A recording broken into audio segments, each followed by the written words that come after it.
Good morning. आज झेंडारी पर्लचा आमचा चौथा दिवस. केरळमधलं आमचं शेवटचं हॉटेल. तिथेही आमचं छान आदरातिथ्य झालं. चंदनाचा टीका लावून आमचं स्वागत केलं आणि हा असं ना एक वेगळ्या पद्धतीचा मला हार आणि घालून त्यांनी आमचं स्वागत केलं. खूप छान वाटलं. आता ते आम्हाला आमचा रूम दाखवायला घेऊन चालले. आमचा रूम नंबर होता 16.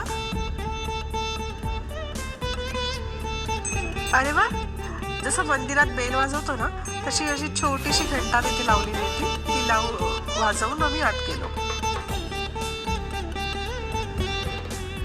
वा वा, बघताय तुम्ही किती छान रूम आहे. त्याचं इंटेरियरच वेगळं आहे. एकदम युनिक इंटेरियर होतं त्याचा.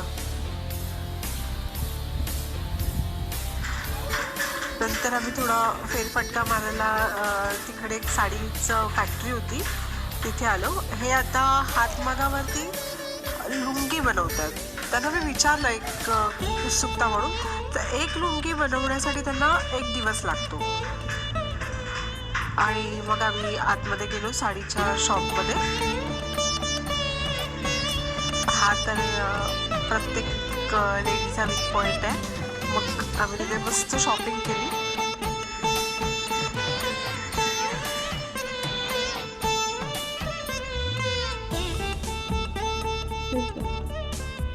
आणि आता केरलामध्ये आलो आणि बनाना चिप्स नाही घेणार असं कसं होईल. मग मी बनाना चिप्स घ्यायला आलेलो.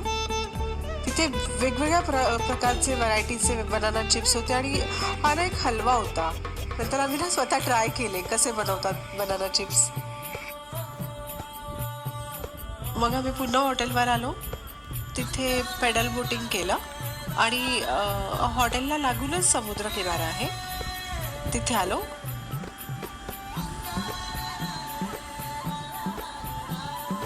सनसेट पाहिला. थोडं तिथे ॲक्टिव्हिटीज होत्या हॉटेलनीच अरेंज केलेल्या, तर आम्ही मग थोडं आम्ही काईट फ्लाईंग केलं. खूप धमाल आली काईट फ्लाईंग करायला. आणि आम्ही सुरुवात केल्यानंतर बीचवर अजूनही लोक होती, त्यांनाही तेही खूप गंमत वाटली.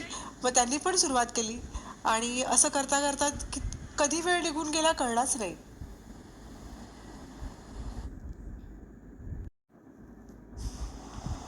खूप मजा आली केरलाला. अनेक वेगवेगळे अनुभव आम्ही घेतले. पण आता निरोपाची वेळ आली. Good night.